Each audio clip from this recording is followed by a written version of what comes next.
We'll call the special meeting of the Quorum Court for Friday, March 13th to order. Mayor Sanders, would you give our invocation, please?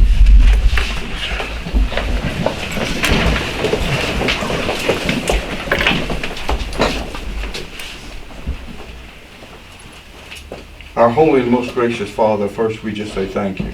Thank you again for just allowing us to be before you and see another glorious day. Now, God, as we stand before you, Heavenly Father, we ask you first to forgive us for any sins that we've done, both known and unknown. God, as we commission ourselves and move toward the throne, we ask you, God, to bless this meeting right now. Take it, Heavenly Father, that we can all come together with minds and understanding, God, and be guided by your presence. Flow right now, Heavenly Father, through the Holy Spirit, through this building, God, that we as servants of you, Heavenly Father, can serve your people. Touch us now, God, and give us an understanding to have a mind created to serve. And touch this meeting, God, that new information or information that we have can come out, that we can help your people.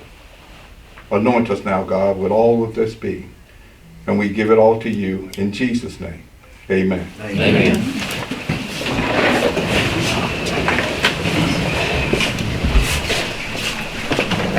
Janice, would you call the roll? Justice Ash. Here. Justice Belcher. Justice Byrd. Here. Justice Clay. Justice Fleeman. Justice Hinton. Justice Hepler, I'm sorry. Here. Justice Jackson. Here. Justice Nelson. Here. Justice Norville. Here. Justice White. Here. Thank you all for coming on such short notice. Miss Hinton's here. Here. Stay here. Go ahead, Jerry. Thank you all for coming on such short notice. Reason I'd asked for this meeting is so that we can put some things in place that would make county government more proactive and rather reactive. The last 24 hours I've received a lot of information from Little Rock as well as Washington. I've spoken with counties that are adjacent to us, and some of those have already made some changes in their county government. And so, and then another thing that I wanted to do is to bring the departments together and share the changes that we've already done. We have a member of the Great River Medical Center. I believe your title is the Infectious Disease Coordinator or Infection Control. And would you state your name and give us a report on the coronavirus issue that we're experiencing now? Sure. My name is Jennifer Adcock. I'm a registered nurse. I work at SMC Great River Medical Center. I've worked there for many years. Currently, for the coronavirus, and I'm not sure how much information you want or need, but the Arkansas Department of Health, as of this morning, has reported there are 0 confirmed cases of COVID in Arkansas. There are 6 presumed positive cases, which haven't been confirmed. Persons under investigation are 20, and what that means is those are persons based on a set criteria of questioning have met a criteria that they're under investigation for. The people being monitored by the Arkansas Department of Health, which are travelers that have either traveled from a recent area of exposure or out of the country within the states, an area of any exposure is 135. And the past PUIs with negative tests, meaning they were either under a PUI category and now have tested, they are 24 negative. So those numbers change, and the Arkansas Department of Health as well as the CDC change those on Monday, Wednesdays, and Fridays, or update them as necessary. So I keep up with those to make sure that we're capturing those and keeping abreast on what's going on. The CDC is where I get most of my information, and there's a guidance. There's an interim guidance for anyone as far as from an EMS perspective to a clinical perspective to a hospital perspective. And it gives you all that information, facts that you can have for people at home, for your loved ones, for your family members, facts about information about as much as going to the grocery store, and the general set of components for hygiene practices. Now, the coronavirus is a virus, and viruses do live in the environment. as well as influenza or any other virus. We have many coronavirus type viruses in the United States that we've had over the years. This one specifically is called COVID-19. It's called that because it basically is numbered and component to its RNA structure of how it replicates in the body. So this particular virus is spread by airborne, which is why they come into contact with the 6-foot contact for airborne. It's when a person is singing, laughing, talking, coughing, expelling respiratory particles into the air. Now, generally, the person themselves that are infected carry the virus, and they spread that by you being in some form of contact, whether they have spread it by touch, whether they've spread it by coughing and you being in a distance enough to ingest those particles. But the transmission has been discovered to now be person to person and on inanimate objects, meaning if you walk into a place that someone has touched something and they have coughed and not used good hand hygiene, there is a potential.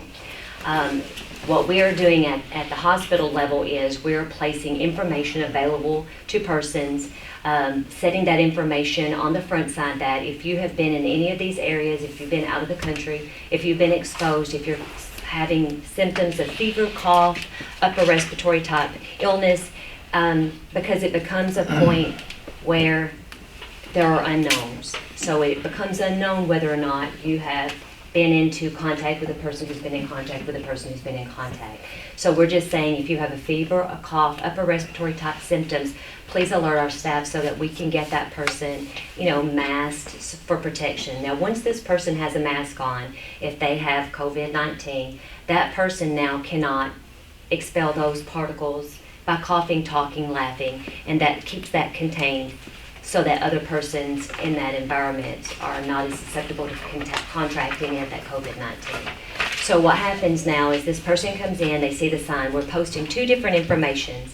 If you have any of these criteria, please seek a medical person immediately, and even signs that are posted in our clinics and our doctor's offices and the hospital that if you feel that you meet this criteria or if you have met any of these symptoms or signs and have possibly known contact with a COVID-19 person, to please go back to your vehicle, telephone the emergency room with the numbers posted, and a healthcare worker that has been masked will come to the vehicle and mask that person. So that person now will not be able to expel that possibility of those airborne particles to anyone in the surrounding area. So that is what we've put in place for our people to do. And that is a precautionary measure. It keeps that contaminant or that airborne droplet from being exposed to anyone that's in 6 feet of that person while they're on our premises. So we put those into place. We're also, able to triage up front, particularly mask that person, get them triaged immediately, get them to isolate in a room back in the back. No matter what department they come in, we can get them isolated. Now, particularly these persons will be in an airborne isolation room. Once they meet that criteria while they're undergoing that testing, we will get them isolated, get them away from all other persons. They will be in a single room by themselves. Now, our facility is equipped with the appropriate PPE that really only persons in closed proximity to that person with any I don't want to get medical, but generating anything that could possibly put that in the air will be wearing the N95 masks. Now the CDC goes back and forth with the N95. Only the persons in a room where those airborne particles are being induced, really in a close room, need that form of N95 mask. Now general people in the environment, as long as that person is masked, do not require N95s. Now, masks are okay, but really the traditional thing is just getting that person with the airborne COVID mask. And the other persons, unless you're on the medical side doing medical things, needs that N95. So once we get those persons triaged in the back, isolated, we'll go through the steps that the CDC has set down for us. And I've been in close contact with not only our infectious disease control person for Mississippi County, but the Arkansas Department of Health on the Little Rock level as well. We have discussed with them, there's what's called a job aid for clinicians. It's an outlined guide. Of course, state loves guidelines. We will follow that criteria. We will do as they say. And that says, once that person has found to be a possible person under investigation, meaning they meet a criteria, at that point what we will do is we will follow through the protocol of filling out that form. At the point when we pretty much have ruled out the flu or any other type things, and we're thinking that's a possibility, we call the Arkansas Department of Health number that they've posted. That goes straight into Little Rock. That gets us in touch with the epidemiologist there. That person will talk to the laypersons at the hospital. We will get together and discover whether or not that person meets the criteria based on their medical profile, their etiology of where they've been, and what they're presenting to us at the time. Now, once this happens, the Arkansas Department of Health will tell us go ahead and collect a source specimen, sampling, or a kit. We will collect that, and they'll navigate us through the proper channels of getting that done. Now, LabCorp, and which we don't, there's not a lot of LabCorp in this general area of Arkansas, but Quest has, as well as the Arkansas Department of Health, the ability to do those testing. Now, as those tests become more utilized, the delays become more inevitable. So the test, however long it takes, I cannot tell you that because it's 2 to 5 days. It just depends on how backed up the system is. Once we get those results, that person will remain under investigation, will remain isolated, will remain quarantined, and will remain a person under investigation. Either they meet criteria to be in the hospital, or they can be released home to quarantine, to self-quarantine. So at that point, that's the decision of the Arkansas Department of Health and the physician, and we will ensure that that happens. Now, once that person is quarantined, the Arkansas Department of Health will follow them. They will check in with them. They will have them monitor their temperatures, and they will alert them that if their symptoms exacerbate to the point where they need to come back to the hospital again, put a mask on yourself, report to the emergency, call ahead of time, report to the ER, and it's taken care of that way. We have a policy in place at the hospital to take care of those, and every department has that policy. We have the PPE we need for our healthcare workers to ensure their protection. So we just follow the protocols, and we deal with the patients on a basis of they're either under investigation until they're positive, and then we handle it accordingly. But the hospital at this time has all necessary precautions in place. Our staff is trained on the appropriate PPE to use with these persons and the wearing of the N95s, and going forward, we'll just take it case by case. Is there any questions? Jennifer, you said there's no confirmed cases in Arkansas, just suspected cases, There are correct? presumed cases. Presumed cases. Now, whether that be a case that has gone through another diagnostic service, they still have to go through the Arkansas Department of Health, because even though Quest gets a positive, it will not be confirmed until it goes through the Arkansas Department of Health. Thank you. Any other questions? Thank you, Jennifer. We also have Wayne Reynolds here from the Office of Emergency Management. Thank you. Would you give us a report? Yes, basically, everything she said, keep a personal cleanliness, wash your hands. It's amazing how many people this is a shock to. Wash your hands, keep your surfaces clean, especially high touch, doorknobs, keyboards, things like that. I have gotten into the habit of every time after I use a fuel pump, clean my hands, that sort of thing, with a disinfectant wipe, that sort of thing. And she mentioned the 6-foot distance. That's because that's how far droplets like to travel. So try to keep that 6-foot distance. I would cut down on shaking hands for a little while, things like that. But this is basic cleanliness type things. Wash your hands, wash surfaces, and that's it. Any questions? Thank you, Wayne. We've also been making changes in the department in the last 24 hours. Sheriff, would you give us a report on the changes that you're making? Yes, we've already installed a no visitation policy immediately for the jail as far as visitors that we normally allow them to visit on Saturday and Sunday. That's out. Now, we'll make an exception if there's an attorney comes in, needs to talk to a client, and we're gonna make that happen. But, no visits in the jail until further notice. Also, we've, anybody wishing to come in to the front office to make payments or whatever, we can do that up front through the glass. I'm not gonna let them come back behind the back doors inside the office and roam around. Detainees brought into the facility. It's been suggested we take no detainees with broken bones, skin, bleeding, or if they cannot communicate. Will not accept them, period. Also, the nursing jail staff, they've got a protocol set up. If someone comes in, what they do, they're going to be taking their temperature and make sure we're not accepting anybody with fevers or anything like that. If they do, they're not going to accept them. Let's see. Of course, there's a list of things to do with the law enforcement folks, which has already been alluded to by the nurse and Mr. Wayne. Self-protection, 6 feet distance, hand washing for 20 seconds.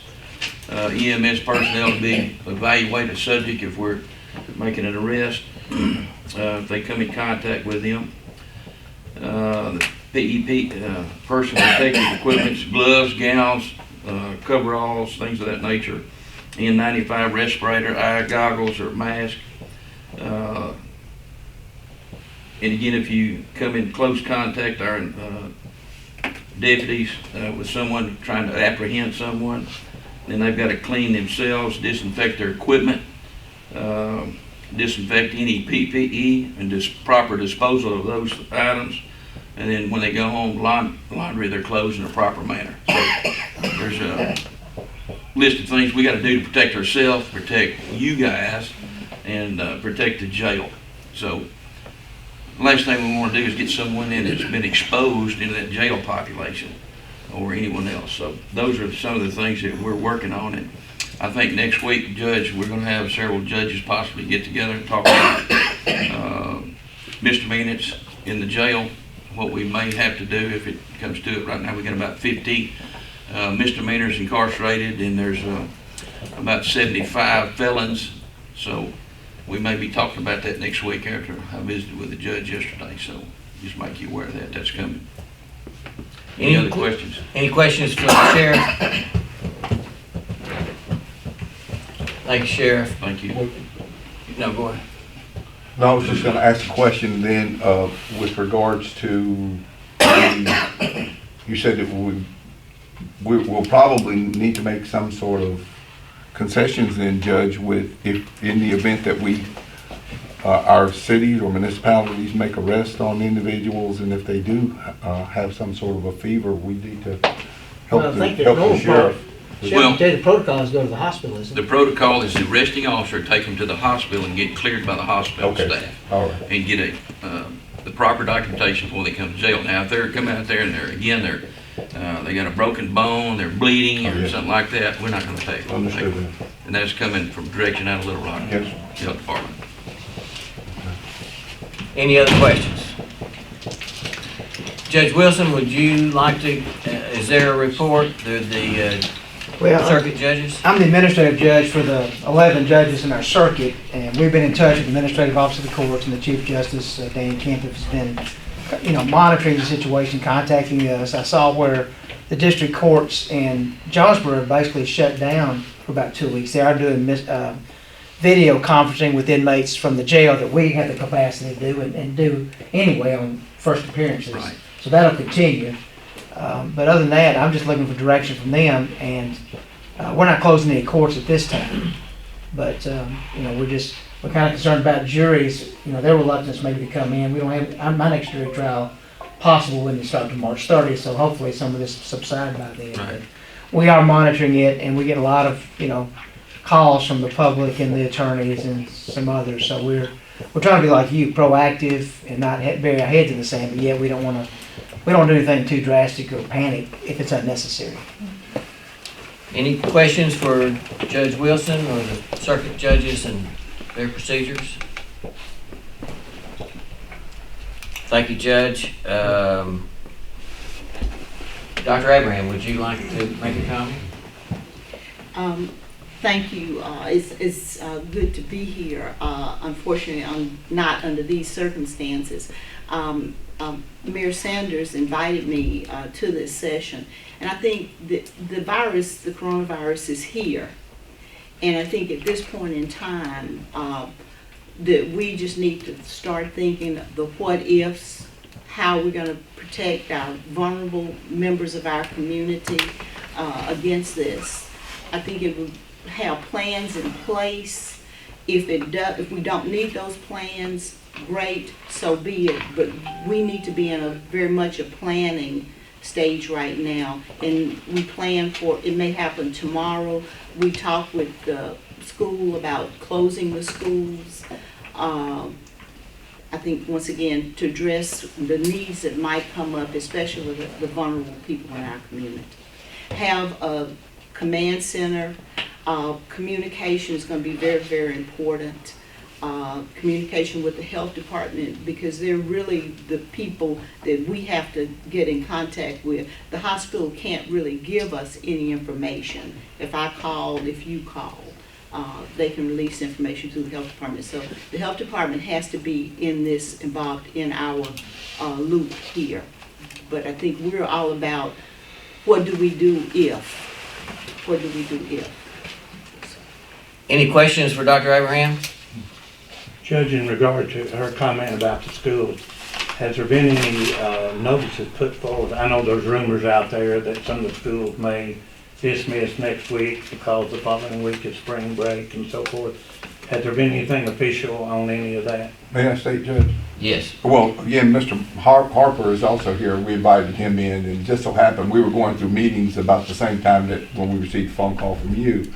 It's good also that the county sheriff and I, we've even been in touch with each other just as much as this week, that involved our elderly population at the nursing centers. He and I, we've had discussions, and you too have had discussions with regards to that, because what we're seeing now is a limited opportunity of people going into the to the nursing centers, and our population needs to be made aware that it's not that the reason for this is because the healthcare facilities are trying to protect the elderly members, because they're the ones who are most vulnerable.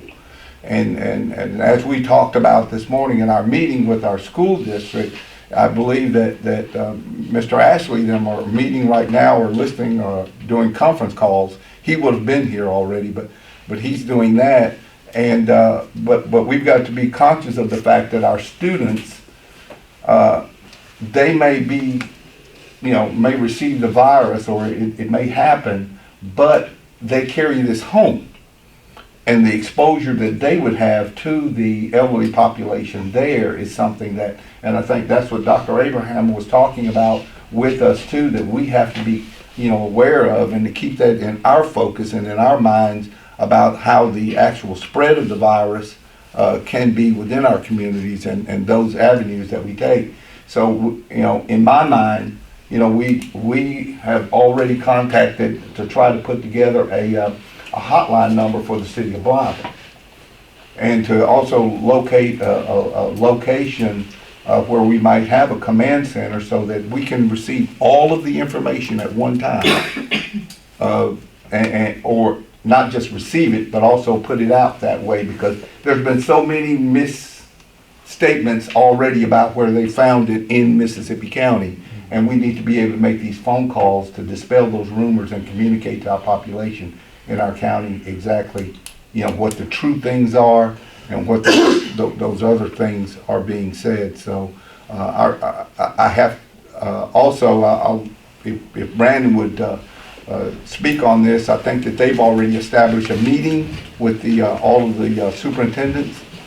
Yes, at 1 o'clock today, there's supposed to be a meeting, a phone conference with the Department of Education. My understanding, area or state superintendents, school superintendents will be a part of that meeting. Right now, they've not shared what's to come. It could be something as extreme as further school closures. Right now, we're not aware of anything like that we're aware of, and the Department of Education and the Department of Health have worked in conjunction as far as deciding school closures. Right now, our understanding is it's limited to the 4 counties around Little Rock and Pine Bluff, Jefferson County, Pulaski, and I believe Grant and Saline County have been affected. Beyond that, we're not aware of any other school closures. But again, that meeting is supposed to take place here at 1 o'clock today, so we may have further information to share regarding that matter. With that said, I just want to stress, and I can't speak for any other area school districts, but as far as continuity of operations, I want to assure everybody that we're going to make certain that our kids are fed, whether we go into a school closure situation or not. Some of our schools will still be open for that purpose, as well as bus routes that will be delivering that food. And we'll be working with the mayor's office and even the ministerial alliance here in Blytheville to help make sure that that occurs. And that meeting, if you'll share that with the judge's office, then I'd appreciate that. Yes, sir. Brandon, you know how long, I mean, they're not set a time on, I mean, all athletic events have been canceled. They have. So, but they're not set a time on that, that's just pending, I guess. It's a fluid situation. Again, considering the meeting that's going to take, or the phone conference is going to take place this afternoon, again, that could help drive even further closures. But as of right now, those activities have stopped, and we've not been given a date by the Department of Education who would guide that as to when those will resume. Thank you. Any questions for Mr. Harper with the schools? I had one for Dr. Abraham. All right. She said coronavirus is here. What is your definition of here? I mean, it's in this country. We're not doing a lot as far as testing right now, so it's really hard to say the amount of cases that we have. And we know that a lot of people don't have a lot of symptoms with it. It's more like a mild case of the flu. It's like a bad cold. But then you have certain populations that if they get this virus, it is, very devastating. It's in Memphis, and I think when they say that they have the cases that are presumed, these are people who have tested positive, but because the CDC has not confirmed that. So we do have positive cases in Arkansas. We just don't have the CDC confirmation of that. But by our testing, they are positive. But that is either that when you have the new equipment and you have the test kits and you have everything going out and being manufactured in such a mobility that one person says, we don't know if your test kit is completely confirmatory, or we don't know how your test kit, so we want to make sure before we send that information out that everybody's on the same page and everything is getting tested appropriately the way we feel that it should before we send that out, because that sends out a message and it causes a type of thing that the Arkansas Department of Health doesn't want people to worry or to get in a momentum that this is an issue. They just want to get as much out there as they can to contain and to calm and to alleviate worries. And so they don't want to put that information unless they're absolutely positive, confirmed by their methodology that that's a positive. So that's one of those things going back. You've got so many test kits going out to different, and they don't know how to test and their information. But speaking on the behalf of the elderly and the nursing homes, there is an interim guidance sent out to the nursing home facilities. And that interim guidance they sent it out earlier, and that comes with a resident checklist for admission. It's telling them to limit the number of persons and visitors they have in their establishments. I've seen the letters that have come from our local nursing homes that are put out there that are saying that they have signs posted for their loved ones coming in that if you have any of these symptoms, you have to actually fill out a form in order to visit. So I do know that there are Arkansas Department of Health and CDC information for the nursing homes and a guidance for them on how to handle persons entering into their facilities. And there are regulations actually already in place for compliance with infection control issues for them as well. All right, thank you. I've got one other person here that I want to give a report. I'm going to try this. And for y'all that can hear, Amanda, we've got the packed house here at the annex. So we've had several reports, and I wanted one from you, and this is Amanda Adams from the Senior Citizen Center. She is overseeing some of our most vulnerable population. And she's been very proactive. She's been working on this probably for the last several days, and she's going to give a rundown of some of the changes that she's making. And for those of y'all that can't hear, I'll make some notes and I'll repeat them after this is over. Amanda, would you give us a basic rundown on what you were doing there at Senior Citizens? Yes, sir. I have talked to Melissa Prater this morning. Craighead County and Greene County is going to go ahead and close their senior centers, and they're going to go ahead and close their community centers. And we here in Blytheville are looking towards our seniors to take care of them. Some of the routes have 10 and 17 homes that they go in. And so we're going to try to lessen going in each home and make one delivery at the beginning of the week. It'd be a 5-meal pack. That way it would lessen the exposure to the seniors. We have 3 that are currently in hospice, and we have 2 that are on chemo. So they are really, vulnerable to this virus that's going around. So these meals, they're prepackaged. We have to order them. It would take us all next week to actually put this plan in order. But that meal would be a 5-pack meal. It's what we gave out during the ice storm. FEMA works with these packs. They're self-sustaining for 5 days, and then we would give an extra 2 days. It makes 7 days. And that way the senior, in-home would be taken care of. The cost for these meals versus them taking a tax on the hospital, the resources for the ambulance service, the cost would outweigh a ventilator cost. We just feel that this is the necessary action that we need to take for these seniors in home. Now, the ones that come into and have our congregate meals, we would have to reevaluate them probably around April the 6th to see, keep up with the DHS out of Arkansas and the CDC guidelines, what they're recommending. But from here further, we would just rather do the Meals on Wheels 1 time a week to lessen their exposure. All right, does anybody have any questions for Amanda and the senior citizen, the changes there in that department? Will that just be for the people who are receiving meals now? I just wonder about the senior citizens who actually go to the senior citizens center for meals.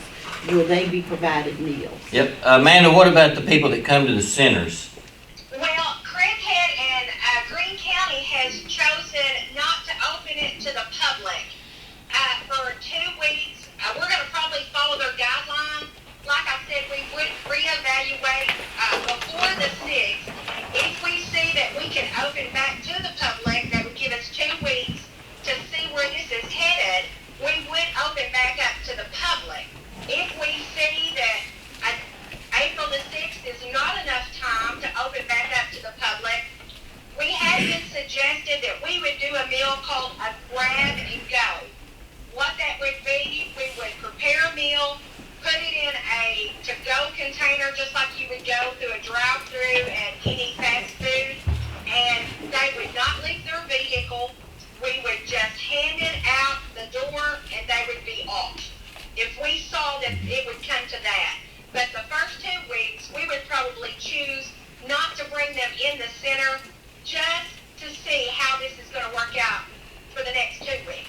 All right, so if I heard you correctly, then the senior citizens centers will be closed starting Monday, is that correct? No, sir. I would like to do it on starting the 23rd because we already have food. We're always a week ahead buying food for the congregate. We do have that food. We'd like to go ahead and use it. That would give us a week to roll this program out and to inform the public of what actions we've taken. All right, thank you. Any other questions? All right, thank you, Amanda. Yes, sir. I'll be in contact with you. All right, bye-bye. So there's a basic run. Well, before I get through, we've got members from Pafford here do you have anything to add to, My name's Kenneth Love, a paramedic with Pafford Ambulance Service. We provide emergency services for all of this county, plus many others in different states. So, as of this moment, we are ready and prepared to take on this virus. Anytime you call for an ambulance, the call is screened. It goes to our operations center that we already have in place, our EOC.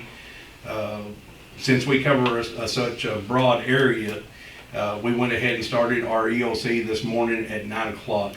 And that covers all of Pafford's area, Oklahoma, Mississippi, Arkansas, and the Delta. So anytime you call for an ambulance, your call is going to be screened.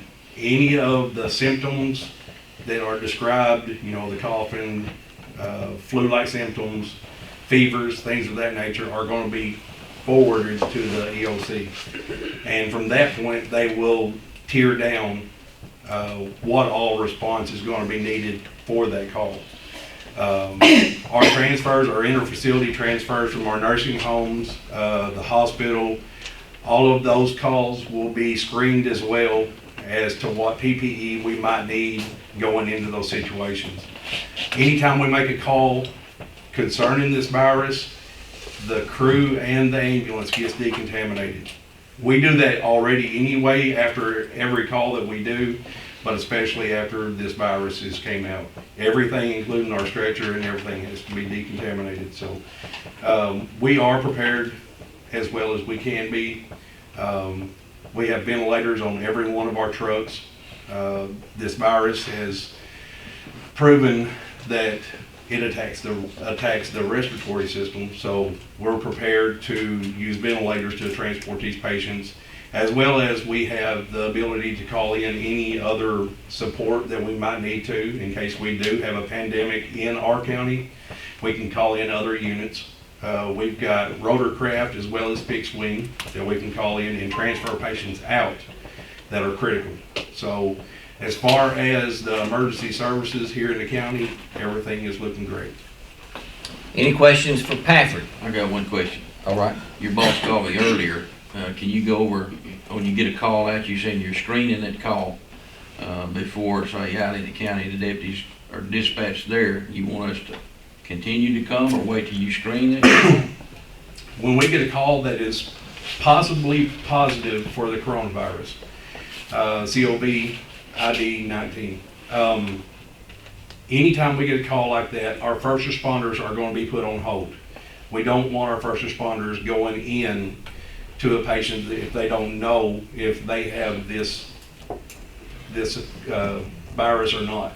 So we will be in direct contact with the deputies, the police officers as far as Blytheville, any municipality we go into. If we get one of those calls, then they will be told to stage back, and then we'll go from there. Our EOC will advise what steps we need to take next as far as remaining healthy and making sure our deputies and our first responders stay the same way. We're here to support y'all as well as the community, so we all want to stay on one page. We all need to work together to try and be the healthiest that we can be, because if one of us goes down, then who's going to take our place, you know? Any other questions for Pafford? Before we move further on the agenda, have I missed anybody? Is there anyone that wants to make a comment? If not, I would like to move into how that the county is going to address this issue in terms of our employees.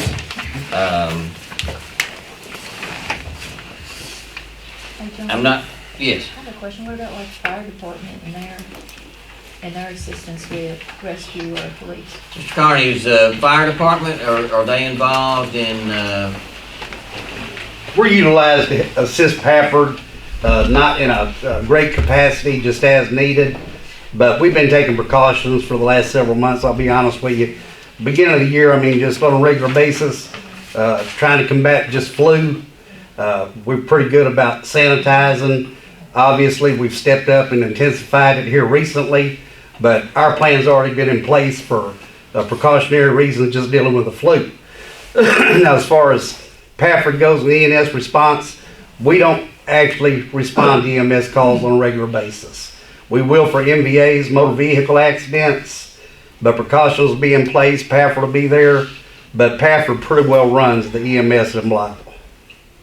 So we're kind of limited. But as far as special precautions, our standard procedures really are good right now because they're already always in place to combat any kind of, influenza or normal infectious diseases. So Anybody got any questions for the Blytheville Fire Department? now, as far as extra precautions, kind of on a different note, we are not going to be going out in public doing business inspections like we normally would be. So that's just one of the little minor changes that we've done. But as far as emergency operations, really our same protocols in place. But we are going to try and avoid being in the public doing inspections. Obviously, we got to stay safe, stay healthy. Judge, I have one more. All right, Sheriff. It was brought up earlier, Justice Ashton and some of my staff talked about it. On any of our arrests, misdemeanor arrests, from here on out, I used to do it all the time, but we're gonna set those out 45 days out and give them a court date on misdemeanors. So that way we don't have to bring them to the jail facility to possibly contaminate someone or decontaminate someone after that. So we're setting all of our misdemeanors out 45 days from the date they come into contact with the person, make it arrest, unless it's a have-to case that we got to take them to jail. Is it like on a citation Yes, sir. basis? Yes, Your Honor. But if it's a violent, like a domestic battery? Well, that's a little different story, but I'm talking just a normal arrest. Okay, sure. Well, we'll move on to the county employees and the county government in general. What we had talked about in the judge's office was to come up with a plan that would incentivize our employees to stay at home if they wake up Monday morning with a cold or flu-like symptoms, whereas you normally come to work, try to get a doctor's appointment, wait on that appointment, and then at that time you would start using some of your sick leave that's available through the information provided in the handbook. I've heard of other areas in the state that are going further and giving them a certain amount of days that they can use during this period, that while we're watching this coronavirus run its course, and not debiting their sick days that they've already been allowed. I'm going to put that out to the Quorum Court to consider. Cindy has handed me this ordinance this morning from the association. I have not read it. Have everybody got a copy of it? Ms. Hinton does, I think there's a copy down there. Has any of you had a chance to read it? Well, I tell you what, let's put this, where would this go to the committee? Well, actually, it should have came out of the emergency committee. Because Well, that'd be all of you. Yes, well, it would be the chairs of all the committees. Yeah. But I'll tell you right now, I'll make a proposal that we accept this ordinance as directed. All right, and why don't we get a rundown of basically what it says? It says, I have not read it. What, just bullet down rather than read it, what exactly? Basically, what I understand, an employee that's been put on quarantine or whatever for 14 days and so forth, that the paid time will not be taken out of their leave time. And it goes on to say that that's to the discretion of their doctor or an elected official that they are working under, is my understanding. So if you have someone in your office that you have symptoms or something, then you have the authority, well, whoever the elected official is, has the authority to basically tell them you need to go home. And for 14 days, and it will not be charged against their sick leave time. It also goes over under section 4. It talks about if you have a child who is quarantined at home under a doctor's orders or something, that the person has the right to stay there, and that would be charged against their accrued time off. But it also allows, if they don't have the time, that they can go into a negative balance That's correct. and build it back up. So that would be something, and it also covers that if the child is small and cannot stay at home by themselves. So it's not just if they're quarantined, if the school is dismissed for 2 weeks, the parent could actually stay with them, it would be charged against their leave, but they could go into a negative balance and when they return to work, make that up. It's pretty thorough. Did you move? I'm making a motion. He made a motion, I'll second it. Yeah. Janice, would you read the ordinance, please? Excuse me. Ordinance number 2020-10. Be it ordained by the Quorum Court of the County of Mississippi, State of Arkansas, an ordinance to be entitled an emergency ordinance to address leave policies in times of public health emergency declared by the governor of the state of Arkansas. Whereas Governor Asa Hutchinson has declared a public health emergency due to the COVID-19 virus entering Arkansas. Whereas quarantine is one of the recommended management tools by the CDC to prevent the spread of COVID-19. Whereas the quarantine period recommended by the CDC is 14 days from the date of exposure. Whereas it is in the best interest of the county, its employees, and the public that persons who have been exposed to COVID-19 or have been diagnosed with COVID-19 be able to remain in quarantine for the full 14-day period.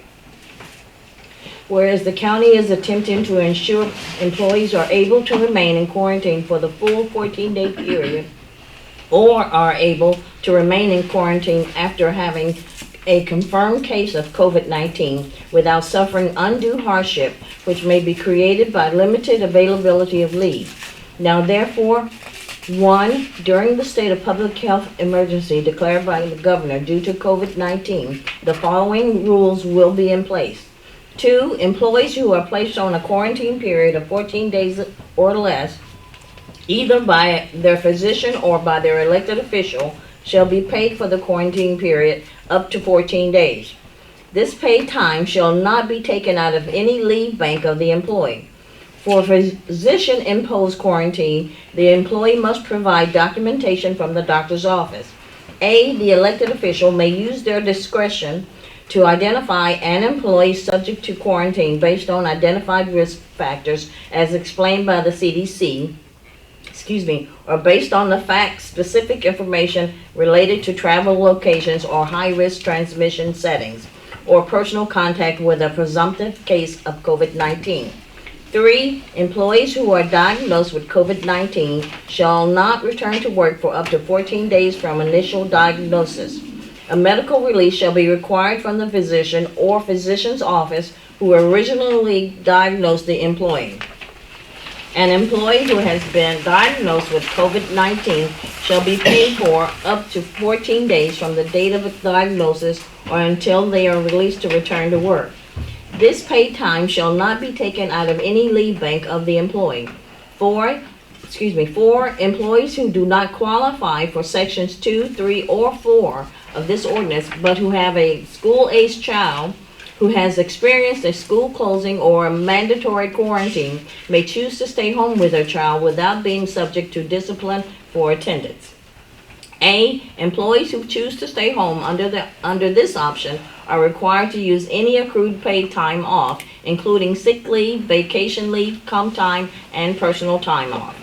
B, once paid time has been exhausted, the employee may accrue a deficit balance to the extent necessary to accommodate the school closing. 5, employees who choose to take time off during this declared public health emergency for any reason other than those listed above are still subject to the regular leave provisions as outlined in the county personnel policy. 6, an emergency clause. There is significant risk to public health and safety posed by the spread of COVID-19.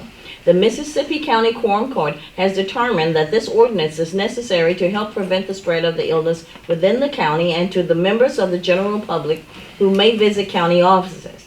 Therefore, an emergency is hereby declared to exist, and this ordinance being necessary for the preservation of public health, safety, and welfare shall be effective from and after its date of passage.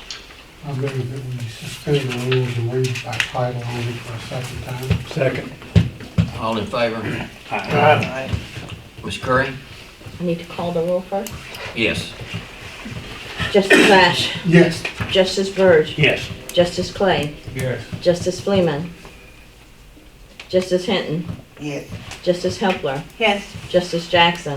Yes. Justice Nelson. Yes. Justice Norval. Yes. Justice White. Yes.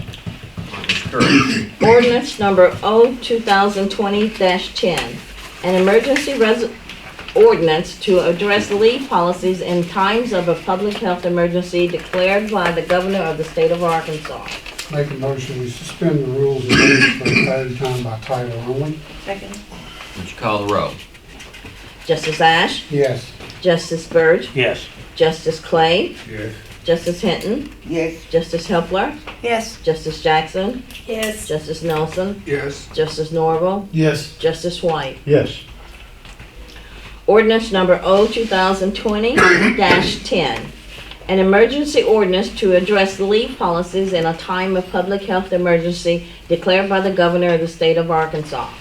Move for adoption. Second. Is there discussion? Judge, you talked about maybe even extending it above 14 days. How do you feel about the 14 days as opposed to what you talked about earlier? Well, considering it's come out from the Association of Counties, I feel like it's probably comprehensive enough. I think we do need to put something in place so that would incentivize the employees not to come up to work. I think that this does that, and I think it gives them the ability, if someone else in the household is diagnosed while they're out, that 14 days actually starts over. Because it said something in there about if a second exposure, they could continue with another 14 days. So I think this is. Worst case scenario, we could always come back and amend this also. Right. The only thing that I'm concerned about is that y'all may tell me, I think the employee can only miss 1 day without a doctor's excuse? Is that correct? Does anybody county employee that knows? I believe it has, I think it's 2, the second day, the third day requires that you have. Second day you have to have doctor's excuse? You missed 2 days. Okay. That may be something we need to consider because somebody could have the flu and may not be able to get in to see a doctor in 2 days. So if somebody actually has the flu or has fever, they don't need to come to work. Well, but that's something that She left Jennifer referenced. You should contact your doctor's office and see how they want to handle it. Because even, my understanding is like a younger person who gets this or someone with no secondary issues, they may think they simply have a mild case of the flu or a bad cold. So people who think that's the case should be calling in before they go in and see if they want to come out and put a mask on. But so what I'm saying is, they may not be able to get to see their doctor in 2 days, so they don't have an excuse. We need to make an exception for that, I think. I mean, it wouldn't be under this ordinance, but. Okay, but if we're allowing them 2 days, surely they can get in by the I would hope third so. day.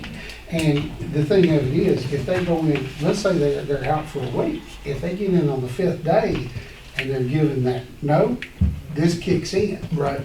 So I don't think we're limiting them to missing, they originally. If they miss 5 days, then they get which is kind of retroactive, basically. Yes, so we have to Yeah, go back to that's recovery. good. Because you can't, I just don't see an employee discipline because they missed 2 days or 3 days because they got the. I agree. I just know that my wife's office, they have a policy. Everybody is seen that day. And if not, they get the first point the next morning. Any other discussion? Ms. Curry, would you call the roll? Justice Ash. Yes. Justice Burge. Yes. Justice Clay. Yes. Justice Hinton, Yes. Justice Hepler, Yes. Justice Jackson, Yes. Justice Nelson, Yes. Justice Norval, Yes. Justice White. Yes. You just passed ordinance number O 2000-10, 10. 2020, I'm sorry. I'm going back. And so I think what I'd like to do is turn this over to the emergency committee for further review. And as we watch this pandemic unfold, well then, if the emergency committee would have meetings and then make future recommendations. Judge, I want to commend you for taking a positive, proactive step in this. I think you do need to mention too about our online services. We do have phones, we do have internet. If you feel the need that, you need to come to the police department at the courthouse, maybe you should just call first and we can help you through that process over the phone before you make maybe an unnecessary I trip. called and assessed this morning. So, I mean, that's a good point. I was Well, we gonna have bring it up as online well. reporting at Bible. We can always take your report over the phone, we can take it over the internet, and we have some of those same services at the county, so just call first. We've got the collector here. Susan? Yeah, if you can, of course, our statements haven't gone out yet. We have to get those out the 1st of April. But they can pay online now, they can mail it in. So there's really not a need to come to the courthouse. Stephen, and I think you did some research on that this morning, that we can make use of a fax or an email or a phone call to the assessor's office? Yeah, I'm just waiting on a little paragraph from the county clerk's office.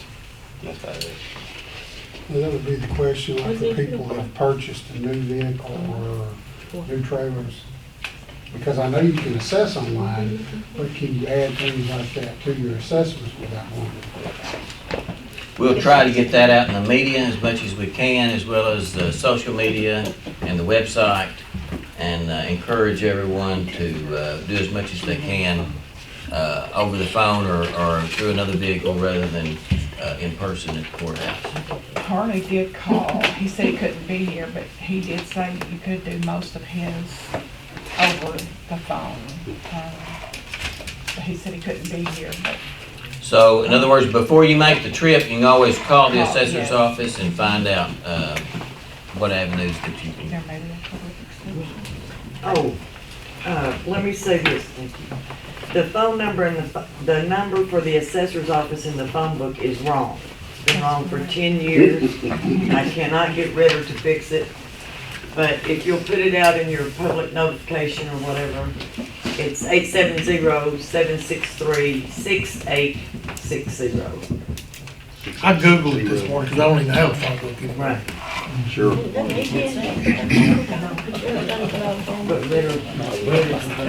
What was your question, ma'am? No, it wasn't a question, it's just, I'm Shauna with the juvenile office, and we spoke about with our kids on probation, how they come in all the time. We have a lot of kids coming to the office and a lot of parents and elderly people.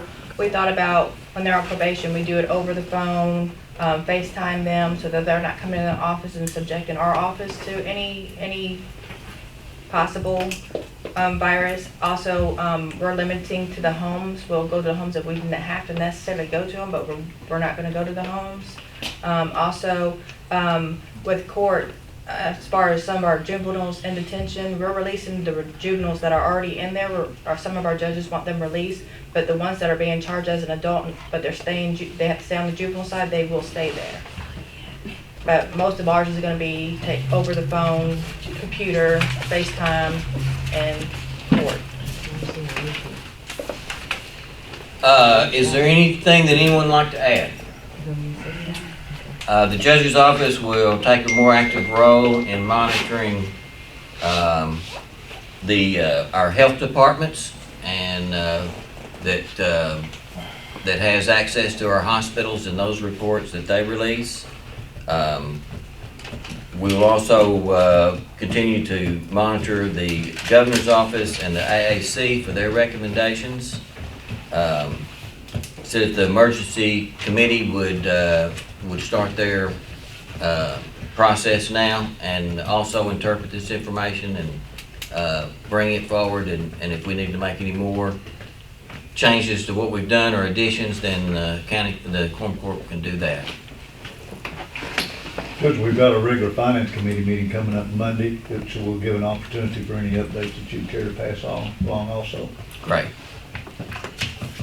All right, without any further comment, then, I got one. all right. Justice In Heflin. our courthouses, wouldn't it be sensible to go ahead and like Clorox the door entrances more than one time a day, do it several times a day?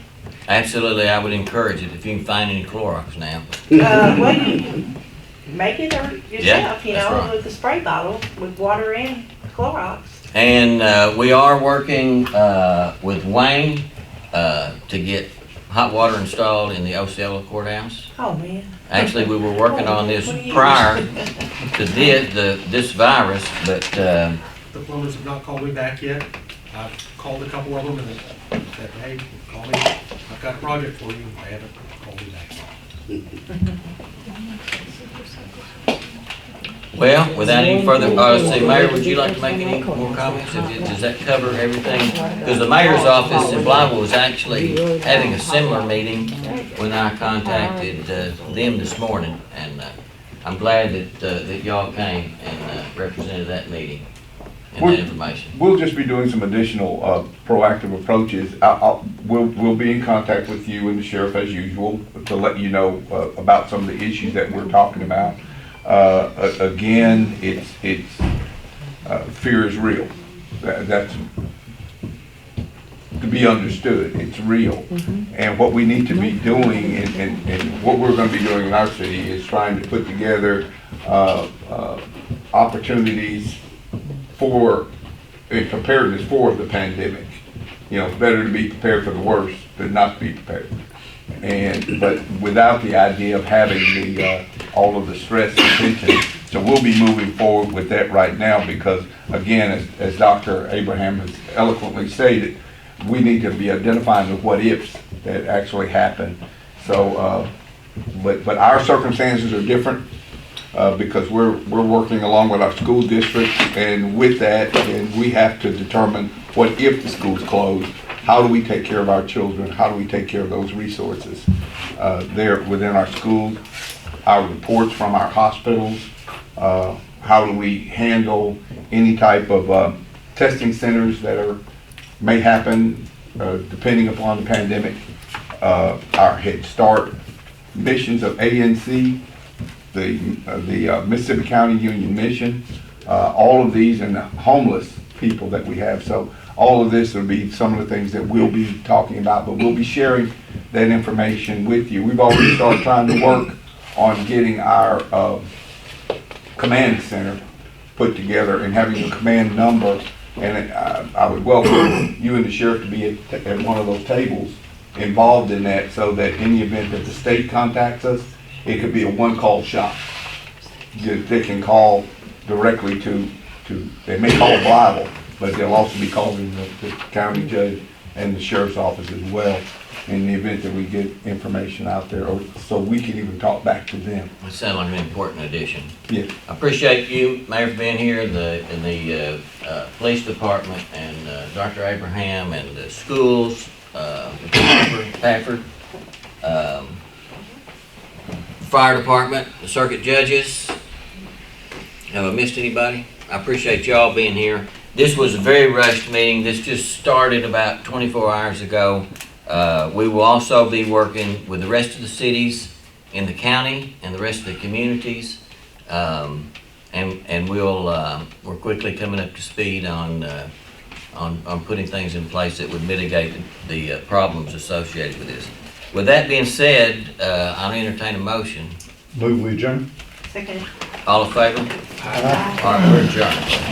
Thank you for coming.